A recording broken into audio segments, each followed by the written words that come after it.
I'm Jenny Holladay, founder and principal designer of Jenny Holladay Design, and these are my house rules. My first rule is that mistakes don't get better with age. We all make them, but you need to address them immediately, and there's a very simple formula how to do that. You admit the mistake, you apologize for it, and you say how you're gonna fix it. My second rule is no naked pillows.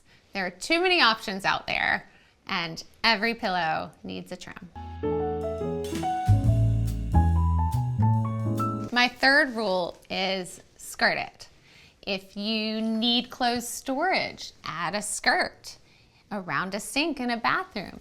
If you don't want to pay for cabinetry, skirt a countertop. If you need more softness in a living room, add a skirted table. My fourth rule is pick up the phone.